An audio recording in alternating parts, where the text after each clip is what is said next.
दोस्तों, खोज चैनल में आपका स्वागत है। खोज चैनल आज आपके लिए बहुत ही अच्छी कहानी लेकर के आया है जिसका नाम है आदर्श बहू। दोस्तों, एक सेठ था, उसके 7 बेटे थे। उन 7 में 6 का विवाह हो चुका था। अब 7वें बेटे का विवाह हुआ। उसका विवाह जिस लड़की से हुआ वह अच्छे समझदार माँ बाप की बेटी थी। माँ बाप ने उसको अच्छी शिक्षा दी थी। उस घर में सबका भाव अच्छा था। 7 भाई होने पर भी सभी एक साथ रहते थे। एक विलक्षण बात यह थी कि स्त्रियां ही घर की रसोई बनाती थीं, कोई रसोइया नहीं था। स्त्रियां स्वयं रसोई बनाती हैं तो वे पति पुत्र सास ससुर आदि को प्रेम से भोजन कराती हैं। परंतु दोस्तों, रसोइया रसोई बनाता है तो वह मजदूरी करता है। दूसरा न खाए अथवा कम खाए तो सोचता है कि रोटी थोड़ी बनानी पड़ेगी। आफत मिटी। घर में 6 जेठानियाँ थीं और सुबह शाम बारी बारी से रसोई बनाया करती थीं।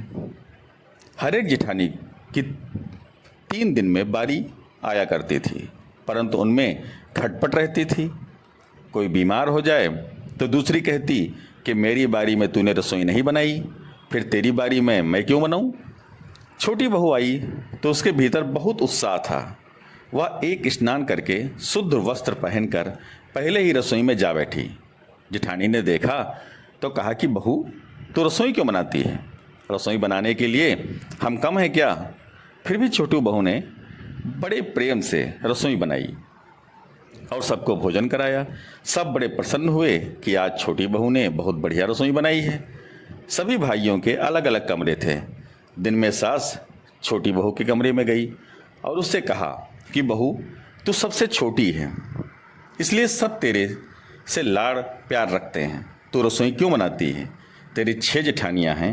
छोटी बहू बोली, माँ जी, कोई भूखा अतिथि घर आ जाए तो उसको आप अन्न क्यों देते हो? सास बोली, बहू, इसमें बड़ा पुण्य होता है। घर में कोई भूखा आ जाए तो उसकी भोजन कराने से गृहस्थ का खास धर्म है।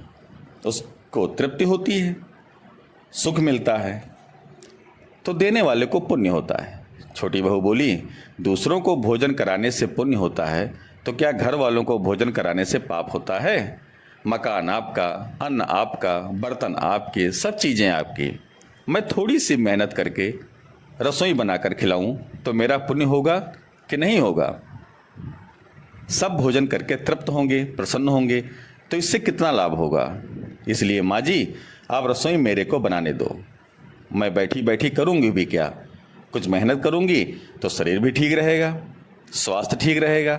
सामने ये बातें सुनी तो सास के मन में विचार आया कि बहू की बात तो ठीक कहती है। हम इसको सबसे छोटी समझते हैं, पर इसकी बुद्धि बहुत अच्छी है। दूसरे दिन सुबह जल्दी ही सास रसोई बनाने बैठ गई। बहू ने देखा तो बोली, माँ जी, या आप क्या करती हो? रसोई बनाने वाली बहुत हैं, आप परिश्रम क्यों करो? सास बोली, तुम्हारी अवस्था छोटी है पर मेरी अवस्था बड़ी है। मेरे को जल्दी मरना है। मैं अभी पुण्य नहीं करूँगी तो फिर कब करूँगी? बहुएं बोली, इसमें पुण्य क्या है? यह तो घर का काम है। सास बोली, घर का काम करने से पाप होता है क्या? जब भूखे व्यक्तियों को, साधुओं को, ब्राह्मणों को भोजन कराने से पुण्य होता है तो क्या घर वालों को भोजन कराने से पाप होता है? उल्टे इसका तो व्यक्तिगत पुण्य होता है। घर की चीज़ सब घर वालों की होती है, इसलिए दान पुण्य करने से सबको पुण्य होता है। परंतु खुद मेहनत करके रसोई बनाई जाए तो अकेले रसोई बनाने वाले को पुण्य होता है। हम बड़े बूढ़े अभी पुण्य नहीं करेंगे तो कब करेंगे? सास की बातें सुनकर सब बहुओं के भीतर उत्साह हुआ कि इस बात का हमने ख्याल ही नहीं किया कि घर का काम करने से, भोजन बनाकर सबको खिलाने से पुण्य होता है। यह युक्ति बहुत बढ़िया है। अब जो बहू पहले जग जाए वही पहले रसोई बनाने बैठ जाए। आपस में खटपट होने लगी। एक कहती कि रसोई मैं बनाऊंगी, दूसरी कहती कि मैं बनाऊंगी। सेठ के पास यह बात तो उसने कहा कि सब अपनी बारी बांध लो और अपनी अपनी बारी में रसोई बनाओ। पहले जब रसोई तू बना यह भाव था, तब 6 बारी बंधी थी। अब मैं बनाऊं यह भाव हुआ तो 8 बारी बंध गई, 2 और बढ़ गई। सास और छोटी बहू, काम करने में तू कर इससे काम बढ़ता है और आदमी कम हो जाते हैं, पर मैं करूं इससे काम हल्का हो जाता है और आदमी बढ़ जाते हैं। धनी आदमी घर के काम धंधे के लिए नौकर रखते हैं। नौकर कोई साधु सन्यासी थोड़े ही होता है, उसका भी अपना कुटुंब होता है। वह अपने घर का भी काम करता है और आपके घर का भी काम करके पैसे ले जाता है, परंतु आप अपने घर का भी काम नहीं कर सकते और बड़े कहलाते हो। आप बड़े हुए कि नौकर बड़ा हुआ। छोटी बहू सोचा कि तब तो चौथे दिन बारी आती है, क्या किया जाए। घर में आटा पीसने की पुरानी चक्की पड़ी थी, वह उसको अपने कमरे में ले आई और आटा पीसना शुरू कर दिया। मशीन की चक्की का आटा गर्म होता है और गरम गरम ही बोरी में भर देने से जल जाता है, जिससे उसकी रोटी स्वादिष्ट नहीं होती, परंतु हाथ से पीसा गया आटा ठंडा होता है और उसकी रोटी स्वादिष्ट होती है। छोटी बहू ने हाथ से आटा पीसकर उसी से रोटी बनाई तो सब कहने लगे कि आज तो फुलके का जायका बड़ा विलक्षण है। सास ने छोटी बहू के पास जाकर कहा कि बहू, तुम आटा क्यों पीसती है? अपने पास पैसों की कमी नहीं है, भगवान ने बहुत दिया है। बहू ने कहा, माँ जी, भले ही पैसा बहुत हो पर आटा तो रोजाना मैं ही पीसूंगी। हाथ से आटा पीसने से शरीर ठीक रहता है, व्यायाम स्वतः हो जाता है, बीमारी नहीं आती, वैद्यों डॉक्टरों के चक्कर नहीं काटने पड़ते। दूसरी बात, रसोई बनाने से भी ज़्यादा पुण्य आटा पीसने का है। रसोई चाहे कोई बनाए, आटा तो मेरा पीसा हुआ सब खाएंगे। सास ने और जेठानियों ने ये बातें सुनी तो विचार किया कि छोटी बहू ठीक बात कहती है। उन्होंने अपने अपने पतियों से कहा कि घर में चक्की ले आओ, हम सब आटा पीसेंगे। सब चक्की ले आए। सभी चक्की में रोजाना 2-2.5 सेर आटा पीसने लगी। आटा अधिक हो गया, अब अधिक आटे का क्या करें। छोटी बहू ने कहा कि अपनी दुकान में आटे की बिक्री कर दो। छोटी बहू की बात सबने मान ली कि यह जो कहती है ठीक कहती है। अब छोटी बहू विचार करने लगी कि आटा पीसने का काम तो मेरे हाथ से गया, अब क्या करूं। घर में कुआं था, रोजाना सुबह एक नौकर पानी भरने के लिए आता था। छोटी बहू ने सुबह जल्दी उठकर स्नान करके कुएं से सब बर्तनों में पानी भर दिया। नौकर आया तो उसने देखा कि सब बर्तनों में पानी भरा हुआ है। वह बैठ गया। सेठ आया तो बोला कि बैठा क्यों है, पानी क्यों नहीं भरता। नौकर बोला, आप देखो सब पानी पहले से ही भरा हुआ है, मैं क्या करूं। सेठ बोला कि पता लगाओ पानी किसने भरा। सास ने छोटी बहू के पास जाकर कहा, बहू पानी तूने भरा है। बहू बोली, माँ जी आप चुप रहो, बोलो मत, आपके बोलने से ही मेरी कमाई चली जाती है। आपने बैसाख महात्म्य सुना है कि नहीं। बैसाख के महीने में पानी पिलाने का बड़ा महात्म्य है। पानी पिलाने का जितना पुण्य है उतना अन्न देने का नहीं है, क्योंकि अन्न देने से तो दिन में 1-2 बार खाते हैं, पर पानी दिन में कई बार पीते हैं। पानी से स्नान करते हैं, कुल्ला करते हैं, हाथ पैर धोते हैं, पानी ज़्यादा काम में आता है। दूसरे दिन सास जल्दी उठकर कुएं पर चली गई और पानी खींचने लगी। दूसरे बहुओं ने देखा तो बोली, माँ जी यह आप क्या करती हो, लोगों में हमारा मुंह काला होगा कि घर में इतनी बहुएं बैठी हैं और सास पानी भरती है। सास बोली, बूढ़ों को तो जल्दी मरना है, इसलिए उनको पहले काम करके पुण्य कमाना चाहिए, तुम लोग तो पीछे भी कर लोगी। अब सब बहुओं ने भी पानी भरना शुरू कर दिया। सेठ ने देखा कि तो कहा कि नौकर निकम्मा बैठा है, इसको छुट्टी दे दो। यह बात छोटी बहू ने सुना तो वह सास के पास गई और बोली, मेरी प्रार्थना सुनो, पिताजी से कहो कि नौकर को छुट्टी न दें। ये गृहस्थी आदमी है, बेचारे की कमाई होती है, इसको छुट्टी न देकर दूसरे काम में लगा दें। इस बात का सास पर असर पड़ा कि छोटी बहू का कितना अच्छा काम है और कितना अच्छा भाव है या कितनी समझदार है। अब छोटी बहू ने विचार किया कि रसोई भी सब बनाने लगी हैं, आटा भी सब पीसने लगे हैं, पानी भी सब भरने लगी हैं, अब मैं क्या करूं। घर में जूठे बर्तन मांजने के लिए एक नौकरानी आया करती थी। छोटी बहू राख लेकर कोने में बैठ गई और अपने सब बर्तन मांज दिए। नौकरानी दूर बैठी थी। सास ने देखा तो बोली, बहू विचार तो कर, बर्तन मांजने से तेरा गहना घिस जाएगा, कपड़े खराब हो जाएंगे, फ़ायदा क्या होगा।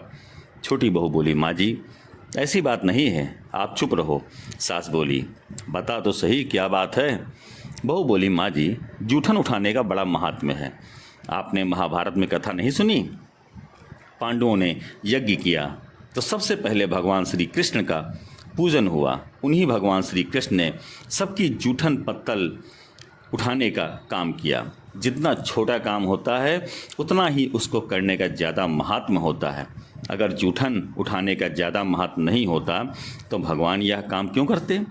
दूसरे दिन सास बर्तन मांजने के लिए बैठ गई तो छोटी बहू ने कहा, माँ जी मेरी बात सुनो, इस थाली कटोरी गिलास पर तो मेरा हक लगता है क्योंकि ये मेरे पति देव के हैं, अतः इनको मैं ही मांजूंगी। सास बोली, जा तेरा पति पीछे है, मेरा बेटा पहले है, इसलिए मैं मांजूंगी। इस तरह बर्तन मांजने के लिए खटपट होने लगी। आखिर सब बहुओं ने बर्तन मांजना भी शुरू कर दिया। छोटी बहू विचार करने लगी कि अब मैं क्या करूं। सुबह रोजाना झाड़ू लगाने के लिए नौकर आया करता था। छोटी बहू ने सुबह जल्दी उठकर सब जगह झाड़ू लगा दिया। नौकर ने आकर देखा कि सब जगह झाड़ू लगा हुआ है तो वो बैठ गया।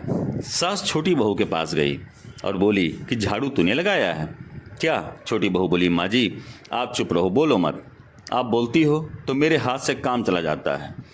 सास ने कहा, झाड़ू देने का काम तो नौकर का है बेटा, तू झाड़ू क्यों देती है? छोटी बहू ने कहा, माँ जी आपने रामायण नहीं सुनी क्या? वन में बड़े बड़े ऋषि मुनि रहते थे, पर भगवान उनकी कुटिया में न जाकर पहले सबरी की कुटिया में गए। कारण क्या था?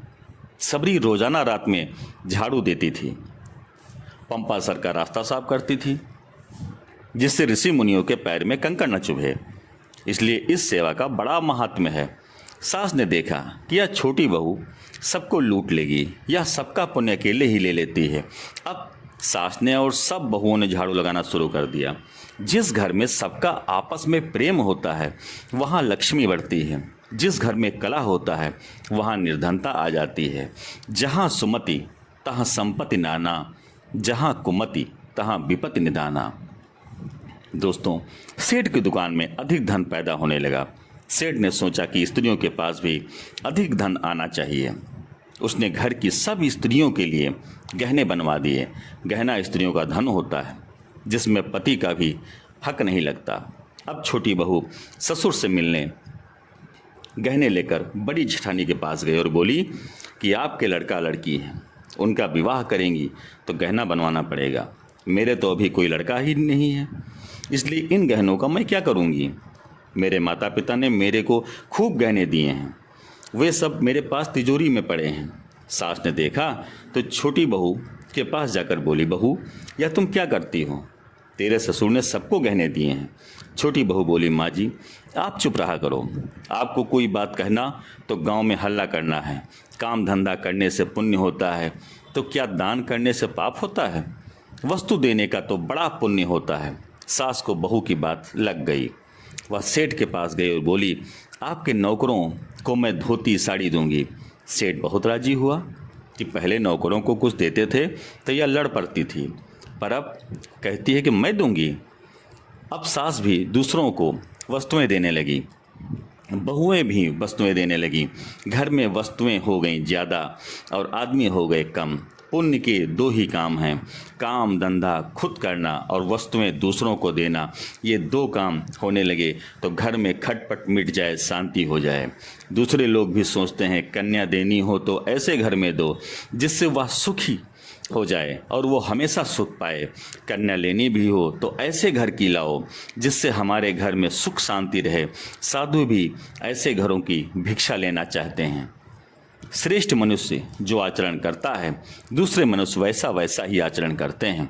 वह जो कुछ प्रणाम देता है या जो प्रमाणित करता है दूसरे मनुष्य उसी के अनुसार आचरण करते हैं। तो दोस्तों, यह एक मार्मिक और धार्मिक कहानी जिसका नाम है आदर्श बहू आपको कैसा लगा?